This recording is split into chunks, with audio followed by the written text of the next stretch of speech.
menene nya adwene okay e wi ase nyom ho okay me wo Kristo mu nyom ho ana se nyame nyom so yo ye ti wi ase bio but wo se e wi ase do eni yankopon do won kan ni maybe no e krombo wo ye udini wo ye monatuni wo utimu ye den ensemoni na wudie ensa ni is great no ena oni tiwi ase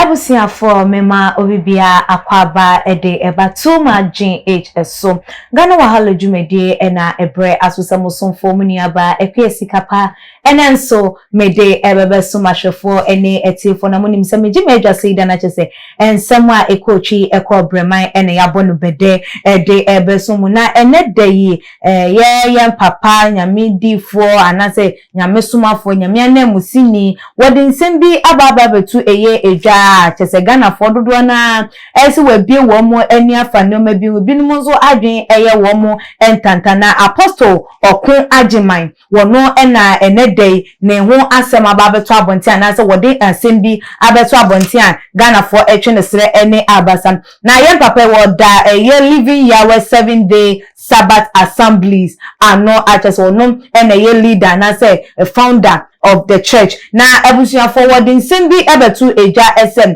There is nothing like a wiasenyum as claimed by Christians. Not just a wiasenyum said the secular music and I say secular musicians. One more to secular music no. Was he ye ni bibia to see wiasenyum once again hanum will be a boy and yum nan will bring a midi woman in say radio a gospel song. Now will be a boy yum nania one thing a midi woman who and you need to win a kwa you say we are singing a secular yes song. Now I don't know what they to just say a be anyone almost na ye Christopher and I said that Achichesa and your man said ye me say ye Christian VIP and I say ye ni Christian trotro no sounds so and I ni we say ye nyom ewo ye we see emu now what didn't some no to a journey or back with so many quotations I will say nipa wa no asem no eno na Bible so begina so edi abu bem saa asem na so no begina so edi abu eye wo fom na we will say enyom wa nipa eto na say womo edetu womo so na mo de babonten ebeto no ensiso ye denwa eye lyrics beat ne ebiemu so no organ ne dioma ekokọ eye eso no eno ene manyom ne hu ni se we ye wiasenyom we eye nyamenyom na so se ye eye lyrics no any beat ni nyina edi efiri mu a asem na nipa ne eka no wo bonyamidi asema nipa ne eka no wo ka ne sen wonu do hu ne sen ye wo ehuhunyom na emom ye ni wiasenyom na ebiemu ensoso no ye wo nyamenyom de wo onu se wo bo nyamensama ne no nkwane babai sen ye ka se we ye wiasenyom de debi ebi eni wonu ehuhunyom emom ena ewo ena ebiemu nsoso no ye jiminyom like enyoma nyansa enyimu no no ensoso Bible eye de ekasati ai Bible ankasa anfantia wiasenyom to no de was standing said ye ni wiasenyom ho na emom ye wo eye gospel song ena efutuo enyom na ense wenti no dodo na antia se wonsa wo kampo no wadwum ye wo na eye wo kesenene eno nti ya to nsa ede afre apostle agiman prempe awo no so either the Bible Church of God 7-day were in kind Kaswa Tuba Junction so no so enfa na dwenkyere awo wo fa ye papa nensem yi ehu no emetu edwa enfa ema yitebusu afọ kan hwen ni mura ensem no emu Apostle ya me de wo ha bibia aboko de wari adom bibia ye yakopon adom na wo so ho ye de nyame adom nso me ho eye pa okay bis me ho pa na Apostle sema wa nkasa wunipa na se wa sofo yi ebi edi ababetu edwa ya Apostle okun agiman wode ababetu abonti ye wa wadwenche fa ho enese wone ne ya adwen se wiasenyum eni wonum na emom ahuhunyum ene nyuma aka na wo hono ba wiasenyum se ye ka wiasenyum ebi eni wono ne ya adwen ana yo akuya sikapa edi kanu nyame hira pa na ene dey aton sa frame na obisa me asem sei me chia adwumayefo nyina cameraman or engineers kodwo na ode ekro enda na se na minhira no any director na adwumayefo Tuma GH na the title ahefo awurade nhira mo pa etambia momra na Tuma GH so no munwe na niema ho nsem ho mfutuo ni ade akua sikapa asem no obisa me no se apostle okon agyeman o se ewiase nyom eni ho wo hu ya me che sa no oka no no die menene nya adwene okay ewiase nyom ho okay ni wo Kristo mu nyom ho ana se nyame nyom so ena ewiase enyom na e kan egu ahodo okay so wiase nyum ni gu ahodo na ye ka se wiase a ebi ye ni wiase so ebi ye ni wiase ni etie okay enso ya na obi timi ga se kania na mi wiase ama wasakra ekọ Kristo mu no o ka bi se kania na mi wo wiase so na kania na wo wiase na nenso wo fi mu na akọ Kristo na ne wiase kro na emu na otie awase kire so e go say wiase a eniema ekosu wiase no ena me ka say wiase the one can you maybe no e konvo we udini we monatuni we utimi ya den ensemoni na udie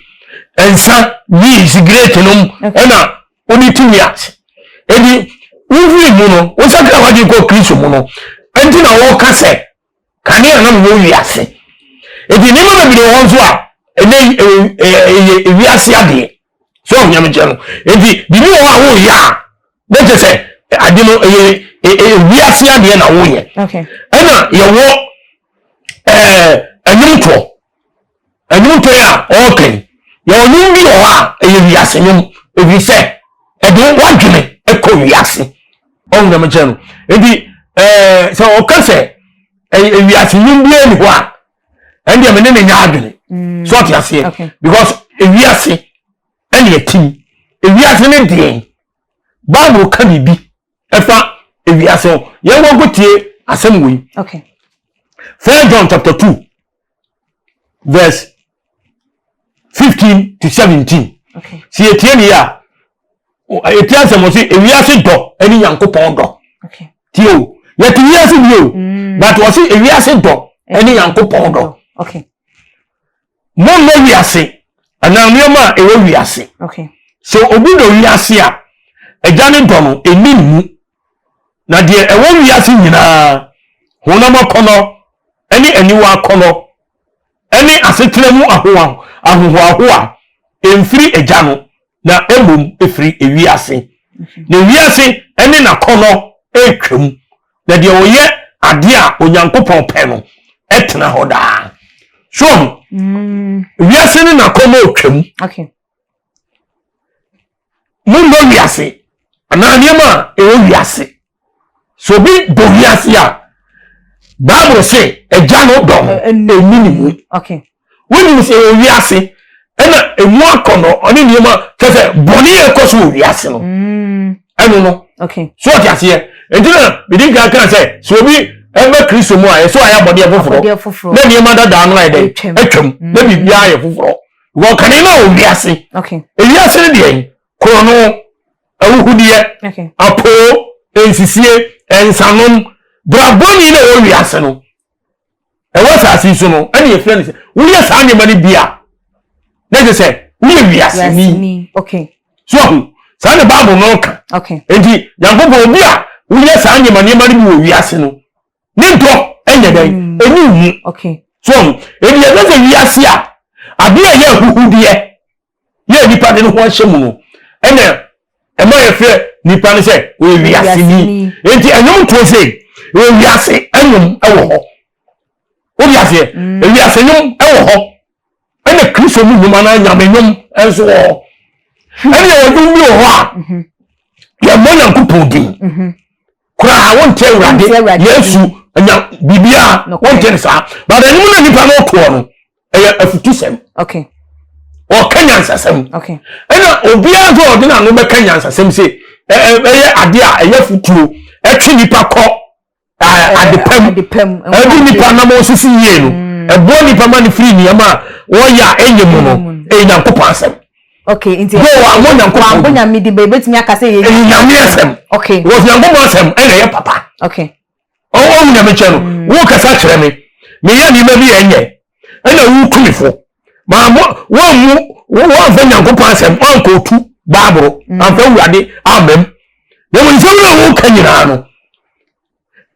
eye nyame asem okay ena di kumifo so enti eno ewo ho enum wo ho enti se na kwa me ampadu okay ototo yumbi so friends Kofi Krabia so o shebre Kofi Krabia so me Krabia na me nam okay na den se obi tuni pa bu nyam ndi ni wo ba wo tuni pa ababom ani ade no se ne nipa bi si ye na wana montu ni si ye no je se na se o tuvu a eye babu ni mu de enti sa enyom no ye beka se ye wiase nyom ana ye nyame nyom eno nyem wiase nyom okay nyem wiase nyom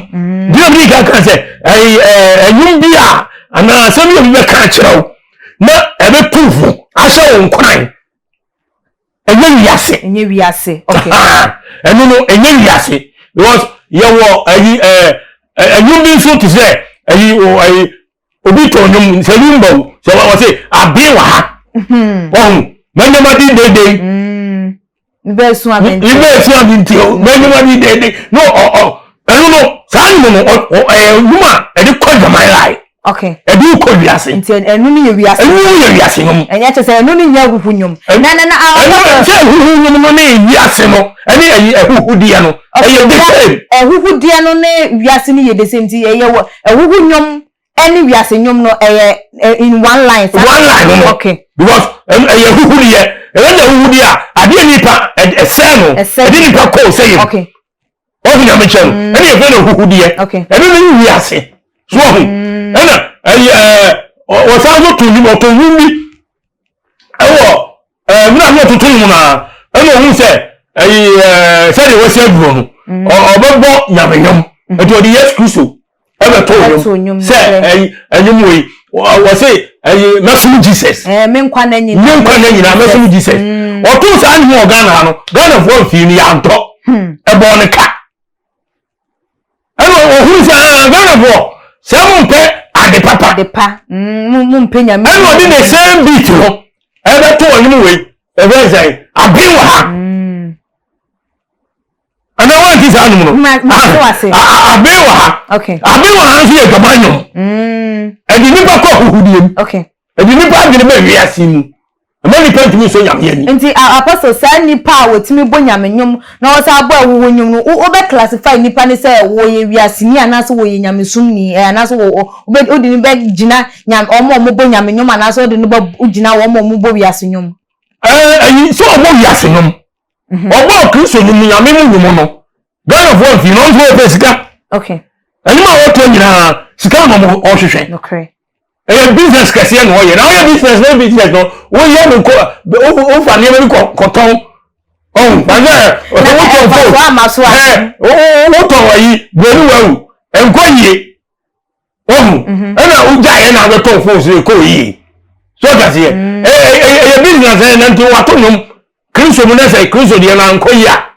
wo lu peska eno ko bo abewa ena no efaaye okay eno go onyawo award mu Ghana ewu dia no de nipa we wiase pe no na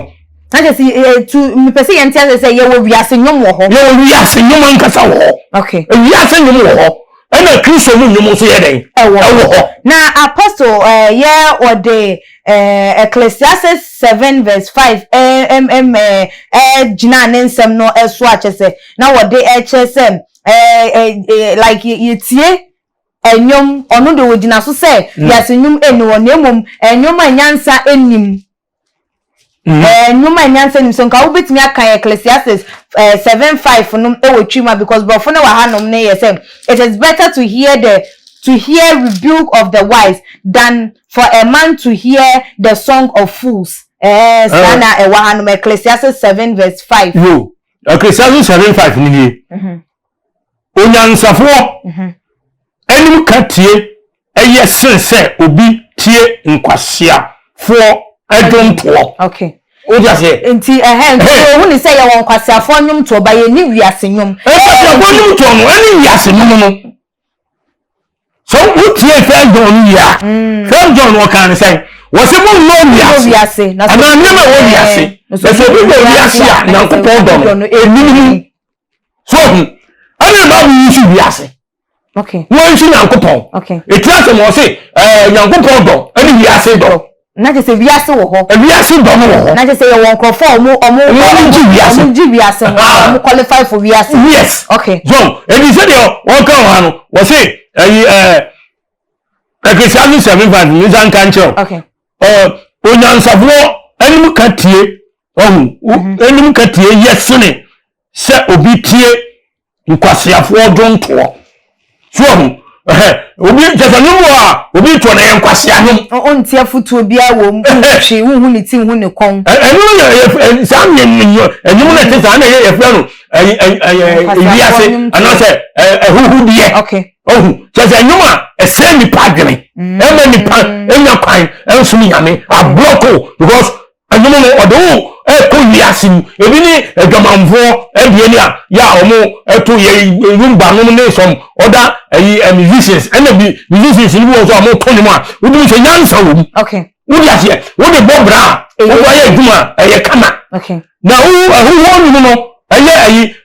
wiase ni mu ne de kan bia na ntwi banko krisom edwi ni banko nya me nkan because enyimo no ebo wo to me yensa wo to me nim sigire wo to me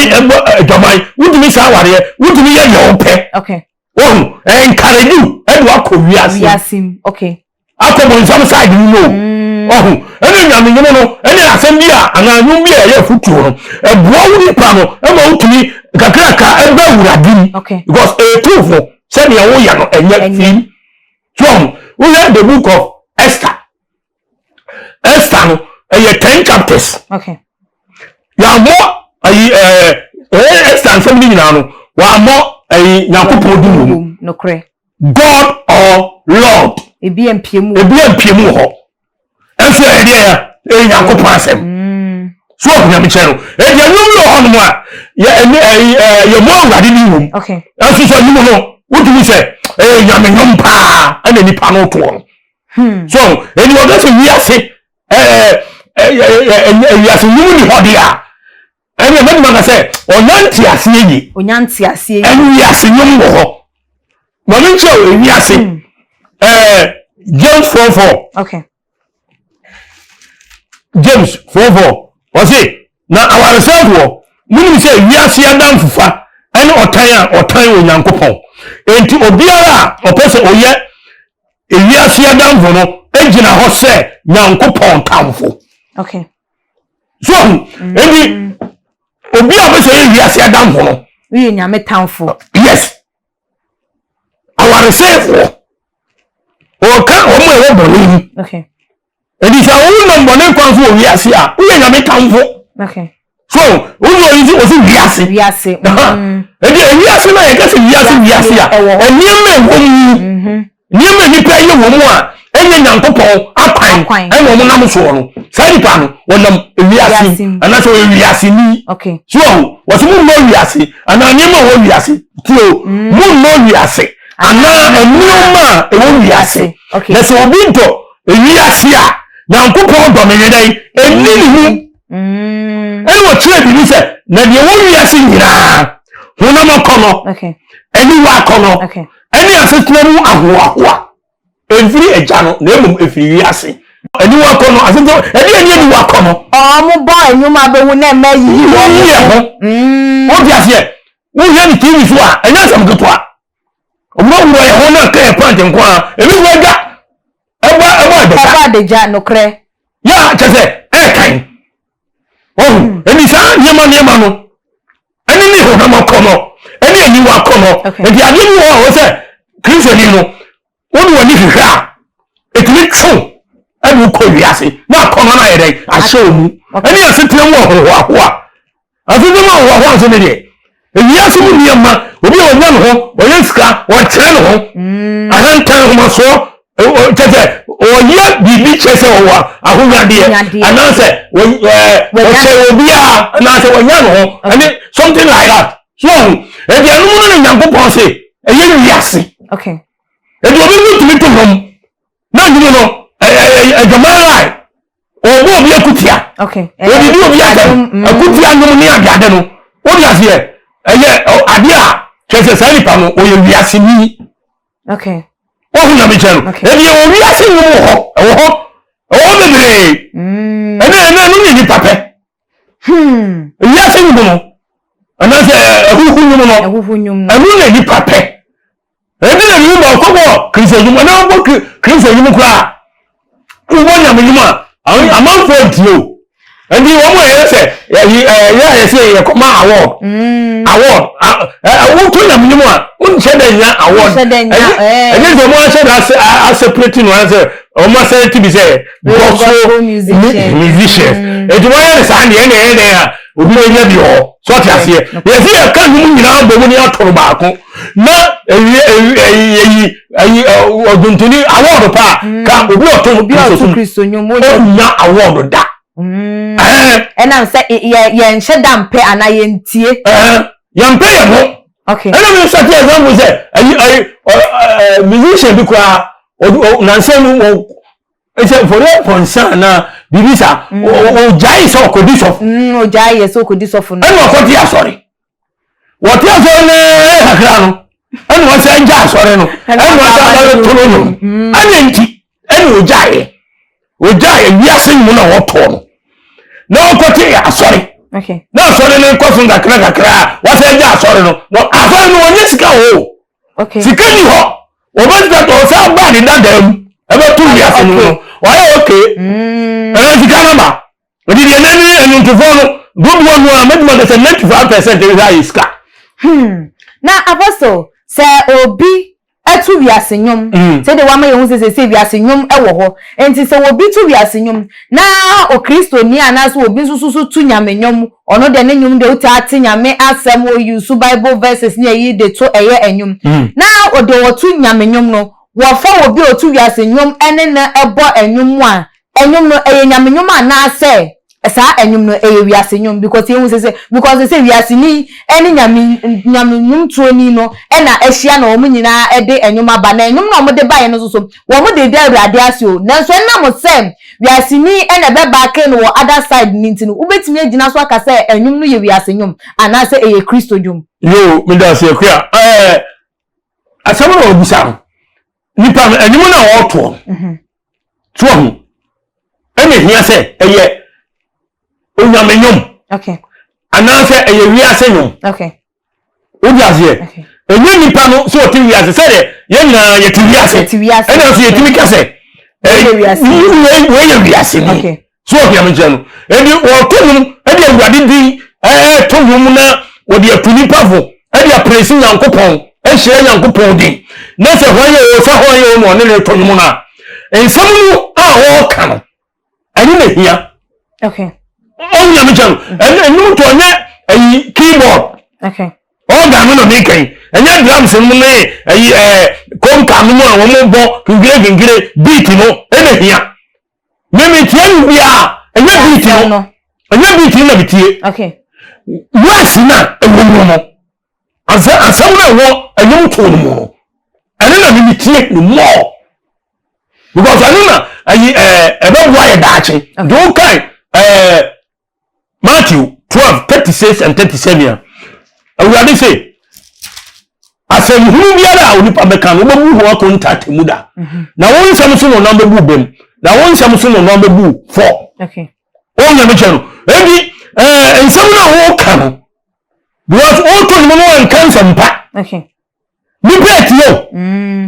etu wo betu ya tuni ba be so dunia with one sem no ama wonso e do ko sayim okay ena nsam na wo to no no enso ya san papa e shan kwan e buwa ni pa na me hirawo awo sa ade no okay eni ni ba na to no so e wiase ni e ka se wiase ni a obi o te bo ni okay obia wote ahuhudiem ya oye ewiase niema ensawe krono ahudie wi kokai numuni ade onyi ndi wa otumma no ahye kokai bi wanu bi wa bupa ode to no ena enduna woto no woto amma nipa hunam fam okay ebo nipa no hunam fam se ni nipa no obetumi akoso asem oni o wuce asem po wono woto no ya dinisika e de nu nipa pe no eni wiase wom eni ehuhuyom okay nipa mpe anyum papa ebu nyankopɔ dia no then for yem penisa ye pe dia ebeboa ya me akoso otimi abo dwaman eto akoso me akoso ase ya ware akoso me ni ambri ade ya ye nyankopɔ bone ena bo so ma kreti e dia hye e ma ne ma bebremu ani ye to twanum no ani ye dey say nipa enti ye wo wiase ani man ka sai dey e wo apostle denti na mi busa sa eye ensen ye mame eye Celestine Donko said dey nim so ye gospel artist or to nyamenyom na nsen tem wo release eye enwum bi thank you ate say wutimu say thank you then ate say ya asedanyom a wo dey eda eye ewrade ate na enum no wo fa ye ma Cynthia wo Daughters of Glorious Jesus as a Daughters of Glorious ma yempeni form yensa de tiatia bi na wo mu no wo fa wo no ena wo be fa wo mo tu wiase nyum yi secular music yi ebi efia ene akwabua ena ebiem so no nkwada won say sese wo mo nkwada so ede a omo ye no TV so ensroma ne yi no wo fa sa nkwada ne bi so ede eka eho ena omo de to nyum particular TV station a womo eto womo din se womo ye Christian TV ehwo de womo bonyamenyum nkwa gospel ye songs enkoa ena womo to womo say ena mo se wode saa ye wiasefo no ebebeka ho a wode eto thank you song enu nti no womo ntimi mbo no womo platform so esanse akwakwa ye wiase nyum enu nti na mpese mi mbusa say wobi bo wiase nyum na say ye de nipa no bebeka wobi obonyamenyum no womo ye collaboration ebo enyum de manyame a enyum no emfato say ye de ebema ye gospel song na enu nti na ma me busa asasem no ayisika pe onse na nkatenkwan ene abenkwan ena enye yasem na nkrakra so Elisha pusu be se ebeye dey so wo mix wo mo eyesi etiero obu honma openyame asem yankopɔ online mu nko a ena obedie okay so openyame chen ena that TV station wo bondi sekra Christian TV when you know that TV no so no Christian TV eni sa enye Kristo mu ena wo de be ya djuma no ho a onpɛn odi ase because ono Christian ni ena wo so ko san crofo le fry enum be mo to thank you omo to thank you omo ni Nyankopɔn aye omo da Nyankopɔn ase ba o se crofo no a wo mo ka no onti yentimi mbo TV station ono ni mra no ono ni nsi ena mpese mo se enu nti no na chese ni kwa se obi a wo obonyamenyum otimi ko fa obi obo wiasenyum ne eto nyum ekwe mehia me ye Kristo ni na me tonyo na me ko se wiasefo megum ani ye must ba kese bi obo ba beto wo mu wiasenyum mo wo ba bo na wato nyum no so onpe onu no so oyedai onpe menso a mempe won so a won pe dabi na me ye bibia me Kristo ni ozo go me ye ma dia wo se wiasefo na be wirem anti o mo eto mu ga na hand bi na Kristo fo okay ebi na Kristo fo ana go hu mo bi na wo mo nye sa enyum no na ma ni sa wiasefo no na do mo fe mo no se on pesa because no the TV here Christian TV Kristo TV television no Kristo nso ni wiase enka odi ase Kristo di ora nso be di ni pankwa nso se e wo se yenso so na ye Christopher ni ye ko kasa wo wiase fa na nyina twe wo mo wiase be Kristo but for that reason na say bia wo di nipa na e ba be ka no ho no no be man nipa na adwen asesa ka say oh say ye gospel song ko bia na to anya din ana ne ho eni o ma anya din tie ne say mi jai me dia ba be ka wa say no so nka ye the way of evangelism the new to evangelism there be ekuya enu to Enya evangelism. Because obi ti mi ti enyum bi no aka say according to your mami, what see nipa na obi ti ye enyum a wo mo eto ye no. Nipa na e comment won na yi asese won no won kwa asore. Esusu what say enyum no ye ne say won branya memu. Enti ama obi asakra oba wo TV station dia wo say because of say we ase for kan wonti no. Wonti mi ebo ba sakra obi a wo wi ase. Wonti no like enyum to no. I think sakra obi no is it not a form of evangelism? Oh no, not a form of evangelism. Okay. Matthew 28 verse 19-20. Na urani yesu mo nkoni ase ngo cancer mpani chira body nyina. Na obi gidia wo mo na so nhye eja wo ba no nkonkuru di nemu. Asam na di nipa nkwanya ngom. Se asam no na wo kan na wo ka se wo yi eye beat ni ayi ni film asam no na ye nti asam no ne de nipa na tie no nti ne e ma na ye den e ba o ko de nyame ase. Ne ba de me de mpa ntia me make ni se. Okay. Ensempa no ene sakra nipa nya nyum to. Enyum to no wati asore awie no. Obi aduma chade ye nyum to. Okay. So asam ni nti na nyum to no ba mu. Okay. Nyum to nti na asam no ba. Okay. Na masam no so na nyum to no ba. Okay. Okay. Oh, ebi za obi go say nyum to de sakra nyum to no bo say ne sakra nipa gana. Nyum to. Dabi asampa na wura ni pam. Okay. Kana kuma ebu break ni pagere every morning mu anasa ni wiase wo na de ba Kristo mu. Okay. So we am chano enti enyum to de media me kan play nyano na sakra nipa. Okay. Asampa no wo kansa mu na ene timi twe nipa mutie obo o timu afa anyum de gofo mu ya adu o kanvo ampa so wo to nyum yi o kanvo but onyo to na de baba be twe no ne free sumu aba wa sorry. What you say? And you know, the attorney said, Onipa Piano, what do we ask? Ozo say, oh, Unyankopon, any we ask. Okay. As I said down, yeah, the purpose one, any friend we ask. We are seeing William, so to the fair go, 15 to 17 years. We study some more. Let us say, as I say, you slow, you will be asking. Now, so, would you please dear? One thing you ask you. Okay. The Bible canon, 2 Corinthians 5 verse 17. Or say, so we make you some more. No, yeah, body of over, no, near Mother Dana day. A trouble. Maybe we have ever, and the woman, yeah, when we are saying, you know. So you know what you want in home. Okay. What you have here? But some of the 2 open the parcel into Yamino crown or the Biako Trapetish bar. A beer bars. Any other bus ne offense restaurants no ne baby up ne de keka ho what the nyamenyo wo bia bus a na be de divorce to one yebu etirinko afi da bia mo konom no kre o mo se sada afi nya ko ne sem no eni nyamenyo na on ye otie ne wo instrumental no odi bo ni odi bo etirinko wo o to ni mo se instruments ni mu a obo na mo titi wodi obi adi eno no ba instruments no be kanya ni pa obo sorry asase ya okay wo do amo sa aton mu a fa na ebesa wo sorry dem obi ansa no kre bi ya wo do ano instruments ni order ni ho drums ni adwuma konka ni adwuma verse guitar ebi eni one that one na one no keke no na we ya be ni one in some for bi awon go bi aba ona de ogbo Chris enyuma no won to come and what instruments no keyboard we na fi ko mo bo instruments no na e ma o hiriti no to mo twa obanuma ama na bo on sakra what anya so mo tie okay instrumentals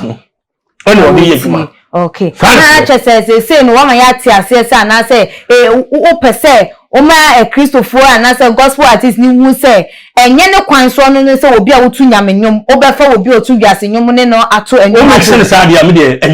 enye okay na wiase ni so frɛ Christo ni say o me ba ke no wono nyom no so nye na Christo ni o ko wiase akwede. All of the entry of me say they want money. they didn't say yes so funny bebe kai Christ no no am to yeah say obeto okay and no say yes o hate ya and iska member no cray and to go be wo mu tire o mo to nyi nyina iska Christ iska okay and ya so what dey so me dey ya dey down that so Christ mu so they say nyemuba e pe wi ase nyina me apostle adwuma prempe be chere say sika and o mo dey yes sa de nyina okay oh sika no be epe and one of that one dey sika one penny baby ato amosini dan oto ne ka oye ne jopade no dey wi ase obi business no and nto go mo to mi wo ye meya obi aka na no se ko ne bonye wa hwehwe ne sitententententere ena wig bi ye say that human health any of the ade any charity no to no to boss mo wa slow so e say boom ase na wa boss and what say say ko and what king na nyom wo yi nyam ye o tonto no o kan sembia wo ni asem no o kan eye so but ni pedua no di njira ho to nyom no o na wo tun say eni nyam asem nko eni kristo enfa ba bia no o de hono o toto o de no pe ni sika no yo no je okwa won sakrai onu oje o to num e gbo ngade ni eni na ye esa e ko ha e ba ha nu na no wa ye ni clips ni ade no o masa sika no pe intina apostle nyum to mu no enfan kambo mu bia emfri emba say asinso wo bi ebetimi because of anyum to nti wo bi betimi ejai nenyum a woto no wo wiase e de abanyame mu na mom susu say e asemom na sesa nipa adwene e ma ne abanyame mu okay na ye de yenkomodidie no eba eye na wie ya enesa no na say apostle ye na wo beka che ye enkofo mu do mu ne say wiase nyum eni wonum na mom awu nyum na ewo ho na se obi susu wo ne say obi ye kristo ni anase so obi kwa asore na wotie wiase nyum a wonye mfumsuo bia no den na betimi akade afa ho so obi kwa asore na susu se wotie wiase nyum a onye mfumsuo bia sanse wiase nyum ne bi wo ho no mu a eye futuo ene ho nkone ba no eno susu den na betimi aka abone to fafa say the city no enyum to so enyum yakopon pagum pa okay na yimi ho a edinipa ko ahukudie edinipa ko wiase okay ama ni ntimi nante ma yankopon nche so oni wonu bi so a papa timi di bi example ko acheo amache de debi amache de de tonum bi na kama on nenu so bebre afutuo na nampadu ene o makeka ho ayi ka gbogbo num ni ade womu anum nyina ebi wo afutuo pa esi nyankopon di ni no kre so na mejano nyankopon di ni na so so ehye nipa nkunan eto nipa gidiem okay ebo nipa ema odo etene nipa mu so san mu se reye na manyimani na de mi be so ami ntie o abewa wo tie ni ya wo akua kan kore baba edo ko say o do za no so eboa iwiase fo pa okay ama won ni nesi ka virim o hunya sana adini sidie edi wo de man Amos 6:5 okay o say wo to awuhudum edi yi sankua no wo to awuhudum edi yi sankua no no obo wo mutirim eye asankuo se David wo say wo to awuhudum edi yi sankua no so odo mu fa sankua ni ade ni to awuhudum edi e bemi wiase no okay so edi wiase ni ho okay na wiase no wan tiase a na wo se de city wiase ene wiase a na sase ya tizini eni ma ko so wiase no se na fa don kan no wo se mu ma wiase ana ani ma wo wiase so bi do wiase a eja no don eni mu na de wo wiase nyina wona ma kono eni wa kono asitire mo ho a enfiri eja no emu ma ere efiri wiase enti wo state ni ma bia wo chere mu a se mi transit mi no transit na mi se mi chere ayi wona ma kono a eni wa kono any asitire mo ho a ebetu wa take be 2 hours And one wiase wo mu so that's here anyway you feel wiase no okay so na me na bo ni wiase obo wiase na nti say so nipa na am wiase no asai enti anu die eye yo Kristo mu nyom anase onyame mu nyom ewo ho ye di yina ye de tonton no ana wo de tobu anu a ehye nipa nkonai ewo Kristo mu aida say wo mo wurade din nessa asem no hye nipa nkonai na buo nipa na utumi sɛ asem wo de enimu ya papa yi toi ma me yi toi wansa wom etwa mu okay wo di ase na enyum ho wi bɔ ne sɛ wo kra wo yɛ wiase ni a wo di sɛ enyum no o de sɛ nipa wo de mama woni mrantie ya amaso ngofo boys ni gas ni tie saa nyum no a enyum ko wiase omu dimi nkwa sɔre okay omu dimi mo mpae omu dimi so Nyankopɔn omu dimi ni awurade akyi oh enyum no bebre ase nipa abrochire ehiri all over the world enyum edini pako say papa aboso we dey bo wonsem ni nyina to fa esi emayen edi na temeka na be se cheze sofo no wo yade okora giman okasai mitie no wo Nyankopɔn homode mo opon homode o nyame mu na aka nimdie okay nimdie na meka ne sei ya wo sisi se ewiase nyum ni ho no eno ne mistake okay ewiase nyum ho ba okay so enti no Kristo fo ye nyina so ye ka de bia kania na wo wiase kania wo wiase he kania na utaje enima ye hudia wudi akire wani ho firi aba Kristo enti ne wuni wiase bio ene ye kan sa so enti ne na me so me ka chega na fo se sa na tie wiase ayetimu no bibi wo mu a ebe me afro so wiase ni wo firi mu a na obeye Kristo ni e di ahye Nyankopɔn ni munyam ndi ganafo kakra me so madwene Nyankopɔn di amame a me di akire ni enti me damase bebere ya me nhyira ganafo o pese no me di nkonwo empaabo bi na bibi a uhia bia obafre apostle adima prempe e wo sala yi so 0544 262614 0544 262614 and 02070200011 02070200011 me da maso bebere Nyankopɔn so dwi entena Ghana o Yesu Kristo di mu amen amen na ewusiafo aha ena ebre ebema ye kwan ama ye di yedwumadie no esie nyame enhya mo bebre samunya ebre ehwe yen wo Tuma GH fidie kasie yi eso subscribe to channel no so wenye ya like videos na share wo all the social media platform eso ekeskapa enemy din dasane ye besane share makram